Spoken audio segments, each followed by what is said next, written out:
पहला फैसला ये हुआ कि इथेनॉल की अब नई कीमत 62 रुपये 65 पैसे लीटर होगी। Every litre it will be 62 rupees 65 पैसे। The ethanol produce by sugar और शुगर जूस। दूसरा होता है इथेनॉल बी हेवी, उसकी प्राइस रहेगी 57 रुपीज 61 पैसा, 57 रुपये 61 पैसे। और सी हेवी की कीमत रहेगी 45 रुपये 69 पैसा। पहले एक ही रेट होता था इथेनॉल को, लेकिन इथेनॉल चूंकि अलग अलग मोलासिस से बनता है या शुगर से भी बनता है,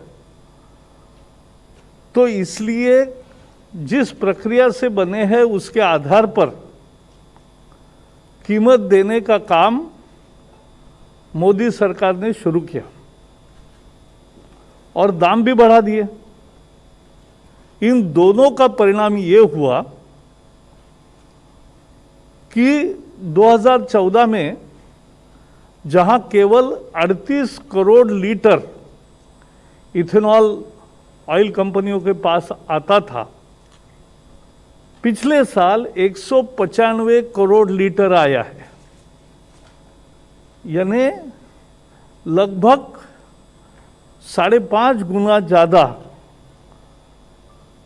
इथेनॉल बाजार में आया, ऑयल कंपनियों के पास आया। 10% पेट्रोल में मिक्स होता है, पेट्रोल में 10% इथेनॉल मिक्स होता है। और फिर भी इसका मूल फायदा होता है कि किसानों को एक सही कीमत मिलने में उसका फायदा होता है। शुगर मिल्स के हाथ में पैसा आता है, डिस्टिलरी के रूप में आता है, तो उसका फायदा किसानों का बकाया जल्दी मिलने में होता है। तो ये फायदा हुआ है बड़ा।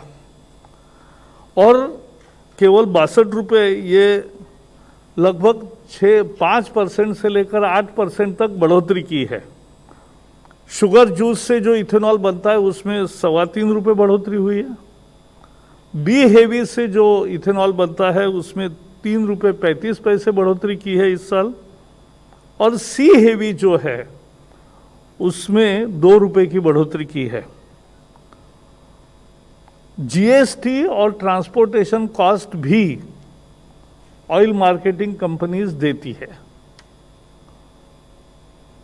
तो किसान को या शुगर मिल को जीएसटी का या ट्रांसपोर्टेशन का कॉस्ट नहीं पड़ता है। ये भी उनका एक फायदा है।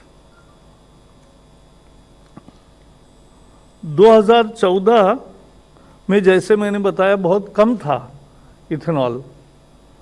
उस समय शायद इथेनॉल को बड़ा महत्व देने की भूमिका नहीं थी। अंततोगत्वा किसान को बकाया मिलने में जिसका लाभ होता है, ऐसा ही एक बड़ा निर्णय है और ये पर्यावरण का पूरक है। इससे पेट्रोल उतना नहीं जलता और पेट्रोल से होने वाला प्रदूषण नहीं होता। 195 करोड़ लीटर अगर इथेनॉल जाता है तो इथेनॉल से 0 प्रदूषण होता है। ये उसका फायदा है।